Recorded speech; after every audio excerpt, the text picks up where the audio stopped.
Well, so thanks for returning to the second video in a three-part series on the stages of group development. I trust that you've already seen the first video that talks about both the sources that I used for this, besides my own experience, um, and kind of what the initial stages of group development are. And you see that on your screen in front of you, the assembling, the faking, the storming. And most groups settle. That is, this is as good as they think they can get, and it's normal for most people. Where it's, we collaborate some from time to time, but we struggle with one another, and you're worried about your stuff, and I'm worried about my stuff, and occasionally we'll do something, and then we'll tell ourselves how great we are, but we haven't really changed how we interact. We're not really performing at high level by any particular metrics. We're not producing awesome results. We're not delighting our customers. We're like most folks. We're kind of working together, but we're just trying to get the job done. And that's the normal stage of group development. At this stage, I would say you are not yet a real team. And so, in this video, let's talk about where else we can go if we're deliberate. And yeah, in the next one, here we go. Let's do it this way. So if this is where all groups, and by the way, that was the one point I wanted to make also. Those first three stages, go back a screen, these are normal. I believe that in fact, all groups will go through this progression without anything particularly derailing it or accelerating it. This is the natural progression of group development. The subsequent stages are not natural. That is, they will not happen on their own. It will either take some really effective leadership or it will take some really good facilitation or both to help the group move from being a group that's in this kind of sometimes storming, sometimes faking place to a place where they're really an effective team. So with that said, moving forward from storming, what's next? I also like Tuckman's term norming. So both storming and norming are terms straight out of Tuckman's model. But I mean something just a tad different at this. When a group finally gets to the norming stage, they begin to accept how they are. They begin to realize that, okay, well, we kind of work together some, and that's okay, but we want more. We're either being told we've got some really high bar standard of what we're trying to produce, and that's going to really require a lot of us. So we need to be better. We need to be a more effective team, and a realization that okay, we're not quite there yet. What it will feel like to the members is a recommitment to the group. That is, because you've been working together for a while now. I would say it's actually, even though it feels like a recommitment, it's actually the first time that they're committing. When they get into the norming stage, they're saying, okay, it's more than what I want. It's more than me. I'm going to extend myself for others for the good of the group. I am going to take into account what the larger goals are.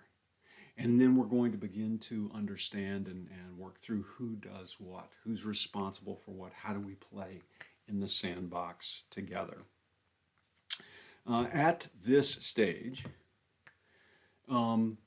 it's important to kind of, the group is going to have a, wherever you go, there you are. So even though we've said, hey, you know what, now I'm not going to just think about myself, I'm going to think about the group. I'm going to extend myself further. I'm going to practice trust.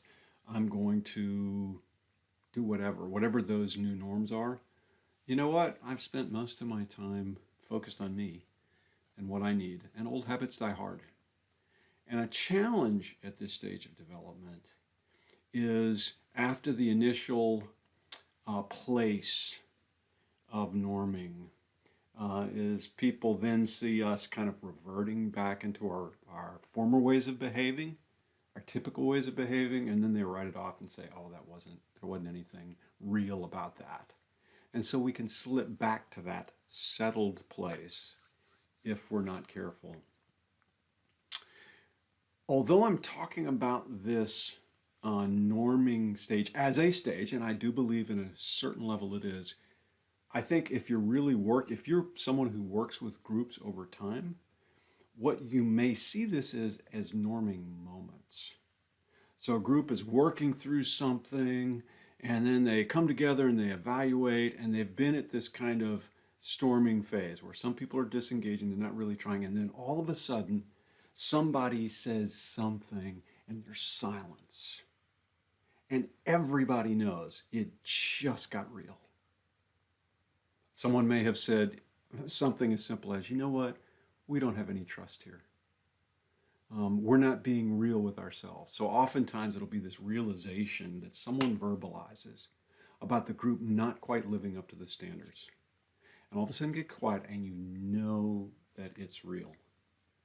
And particularly if you are either the team lead or you're working with this team to facilitate their growth and development, you can help the group right then and there explore what that issue is.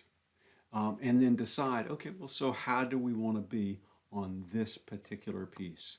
Maybe we're going to get clearer on a particular goal. Maybe it's about how we support one another when others aren't in the room. It could be any part of the group's life.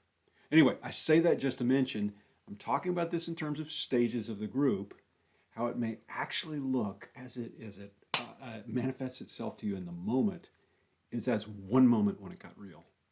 And it's at that point, what norming is about negotiating, renegotiating very explicitly and intelligently, which we haven't been able to do before.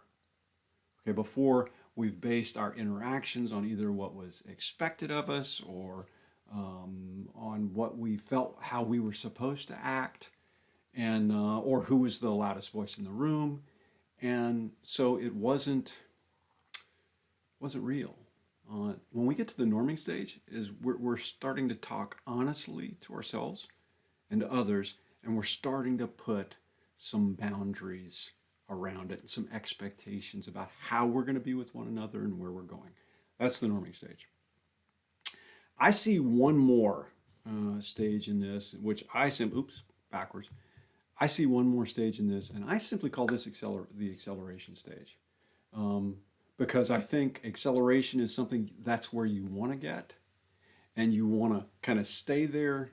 And can you get to acceleration 2, 3? I guess, but I don't think it's significant. I think as you stick with your norms, as you live into the guidelines and the negotiations and how you've said you want to be as a group and with one another, that you're going to experience more accomplishment. You're going to feel that connection, that teamwork happening, which is very validating. These tend to kind of cause you to keep going in that direction.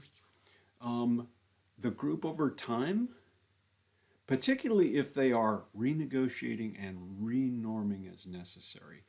So back, when we're talking norms, you don't set norms for your group one time and forever. Because you know what? People change. Circumstances change. What works for us today may not work for us tomorrow or next week. What do healthy groups do?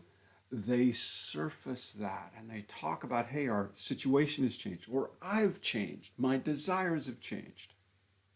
And at that point, they talk about, so what are our understandings and our agreements of how we're going to work together? What can we expect of one another in this process as we move forward? And that's what good teams do, is they are conscious of and renegotiating as needed.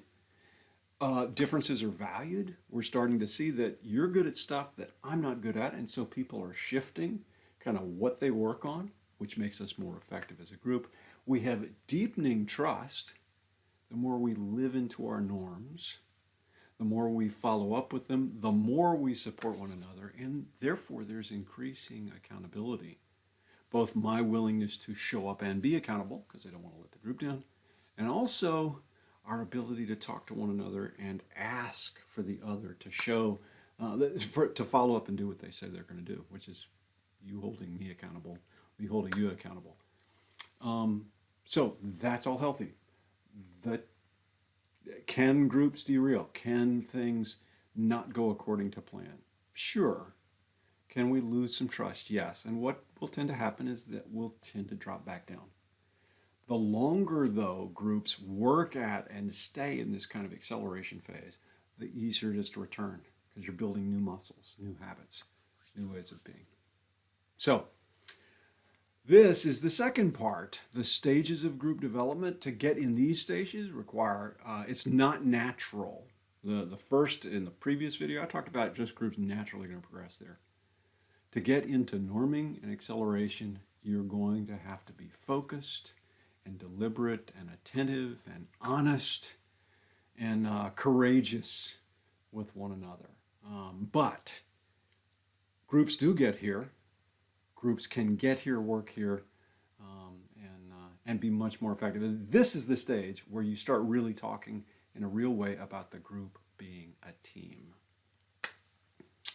So that's part 2. Now, in part 3, I'm going to talk about how does one who is a facilitator or a facilitative leader of a group actually work with the group and help the group move forward, so that it's not just happenstance, it's not just luck. So tune in to video number 3.